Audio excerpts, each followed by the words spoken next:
mereka melacurkan kepercayaan rakyat.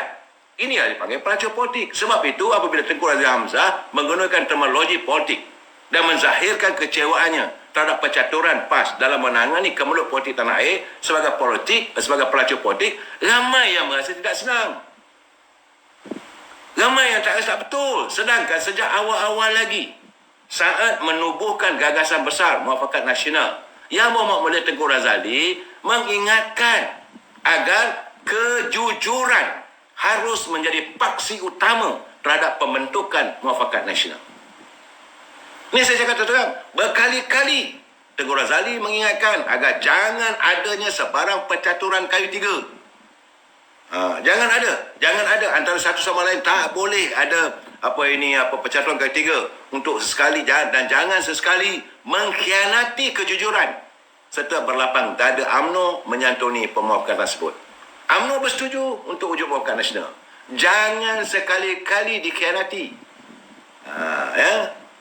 Sebab Yang Berhormat Mulia Tengku Razali sendiri dapat melihat murninya serta ikhlasnya warga UMNO dan warga PAS. Beliau yang terlibat dalam politik sebegitu lama, dia dapat melihat murni jiwa, wajah-wajah yang ada di Dewan Merdeka waktu menandatangani piagam Muafakat Nasional. Dan beliau juga menerima banyak kiriman daripada WhatsApp, panggilan telefon, surat-surat yang datang ke pejabat beliau, yang datang daripada warga PAS yang menzahirkan kesyukuran. Artinya, dia dapat melihat murni serta ikhlasnya warga UMNO dan PAS menerima baik permuafakatan tersebut. Malahan, ia turut disambut dengan derayan air mata. Tapi, hari demi hari, rakyat mula melihat pencaturan sesetengah pemimpin PAS. Saya tidak kata semua, bukan semua ya. Dan ini bukan di peringkat akar umbi. Ini tidak berlaku di peringkat bahagian. Tidak, ini cuma berlaku 1-2 orang di peringkat pimpinan atas PAS tu. Yang dia boleh menguasai pimpinan tertinggi PAS. Dan mereka ini melakukan pencaturan kayu tiga. Sebab itu saya lihat, macam di Selangor. Selangor tak ada. Kalau saudara dengar kenyataan daripada pimpinan tertinggi PAS di Selangor, dia terus kekal, dia kata bersama dengan Datuk Seri Megat Zulkarnain untuk bersama-sama dalam Muafakat Nasional untuk membenamkan politik Azmin Ali. Begitu juga kenyataan daripada Tan Sri Noh Omar. UMNO Selangor dengan PAS di Selangor jitu, tapi pimpinan atas. Dan warga UMNO dan PAS di wilayah persekutuan juga sudah mengukir satu ikatan ukhuwah yang baik untuk mendepani jihad politik dalam menghadapi musim pilihan raya ke-15. Tapi ini tidak disantuni.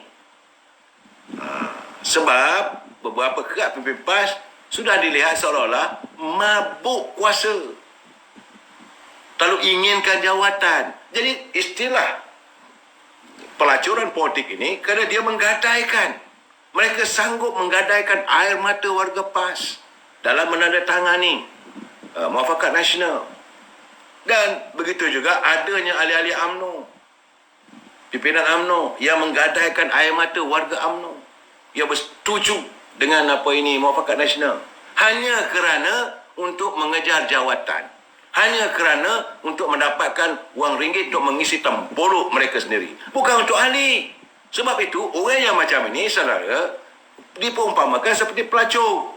Pelacur ni dia tak peduli, asalkan kamu sedap, okey, but pay for my service, bayar harga aku. Itu masalahnya. Saya cantik melihat dengan komentar daripada saudara Syabuddin Embun. Dia tulis, dia kata baginya generasi muda yang tidak mengenali siapa Tengku Razak Hamzah, beliau merupakan ahli parlimen yang paling lama secara berterusan. Sejak 1974, the longest serving member of parliament. Yang Berhormat Mulia Kuli merupakan anak Melayu pertama menyandang jawatan Menteri Kewangan. Beliau terlibat dalam penubuhan syarikat petroleum Petronas, bekas pengurusi Asian Development Bank, pernah menjawat lembaga Governor Bank Dunia. Tapi bila perpecahan UMNO 1983 sehingga beliau dinafikan untuk menyetik UMNO, Kuli menubuhkan parti Bilangan Sebab 46. Dan waktu itulah dia belum dapat melihat pencaturan PAS. Dia tu di Kelantan yang diperintah UMNO dari tahun 98 akhirnya tumbang kerana kerjasama antara PAS dengan UMNO. Tapi bila dah berjaya PAS memerintah di Kelantan, lain cerita. Jadi dia dah dapat merasai pencaturan PAS ni. Sebab itu dia mengingatkan, jangan sesekali-kali kita bermain kayu tiga. Jangan dikhianati kehendak akar umbi. Ini rakyat di bawah perlu disantuni, perlu diperkukuhkan ukuah mereka. Tapi ini tidak dilakukan oleh pimpinan di atas. Jadi tidak salah kalau dia kali dia kata kalau macam ini perangai pelacur politik lah. Jadi apakah ini satu gegaran? Apakah ini satu kenyataan yang dilontarkan oleh beliau? Bukan dia benci, dia nak mengingatkan kalau ini kamu lakukan. Dia bukan kata pada ahli PAS. Dia kerana pimpinan, setengah pemimpin, 1-2 orang yang dengan mabuk kuasa. Yang benar, Kuli pegah Presiden dalam Semangat 46 yang bersama dengan PAS. Dan sebab itu, dalam argumen dia mengatakan bahawa PAS dengan Semangat 46, PAS bersama dengan PKR, PAS bersama dengan DAP. Lepas satu hoping. Lain tak ada nak kejar kuasa. Dan bila bersama dengan UMNO kembali dalam muafakat nasional, okey. Dan dia sendiri hadir pada majlis itu. Dan dia melihat kejernihan jiwa warga PAS. Bukan pimpinan, jiwa warga PAS yang ada dalam dewan itu. Menitikkan air mata apa semua. Dia pernah menyatakan kepada saya. Dia kata kali ini nampak gayanya ahli-ahli PAS benar-benar dapat menjiwai ini. Saya bersyukurlah tu. Tapi saya khawatir. Sebab pimpinan PAS ni selalunya suka main kayu tiga. Jadi benarlah telahan orang tua-tua ni. Andika Tirana, PAS main kalah. Nah ini sebenarnya kita tak boleh tuduh pangkat PAS bawahan. Ahli PAS akar umbi tidak. Kali ini saya yakin untuk pilihan raya yang mendatang ini, PRU ke-15, ahli PAS kali inilah untuk pilihan raya kali ini, mereka tidak lagi walak dengan kehendak pemimpin. Saya amat berkeyakinan. Ini terjelma di wilayah persekutuan. Saya berjumpa dengan beberapa orang Sabiqun. Sabiqun ni warga veteran PAS. Kalau pimpinan mereka masih lagi bersama dengan PBM, mereka tidak akan walak dengan kepimpinan. Mereka tetap mau bersama dengan UMNO. Walaupun kalau UMNO ditakdirkan bertanding secara solo. Kalau kawasan itu mereka tidak bertanding, mereka akan menyokong calon-calon daripada UMNO. Dan ini dilontarkan oleh warga-warga PAS di negeri Selangor. Sebab mereka dah bosan melihat pencaturan politik yang dilakukan oleh setengah pemimpin PAS. Ini yang digelar oleh Tengku Razali. Mereka ini adalah pelacur politik. Bila dah kena batang hidung itu nak marah pula. Sebab Tengku Razali ini geram sangat. Dia tak tahu, tak ada kata dah. Dulu UMNO bersama dengan PAS bentuk Barisan Nasional. Kemudian tinggal keluar daripada UMNO. Okey. And then ikut bersama dengan parti Semangat 46. Kemudian bersama dengan PKR. Kemudian dia bergelut bersama dengan DAP. Nah sekarang ni apa jadi? Bersama dengan Muafakat Nasional. Dalam Muafakat Nasional kerana terkeliur dengan janji 1000 mimpi, dengan scheme of things. Dapat jawatan menteri, dapat jawatan timbalan menteri, dapat jawatan JSC. Rakyat dilupakan. Mereka lupa pada kehendak ahli akar umbi.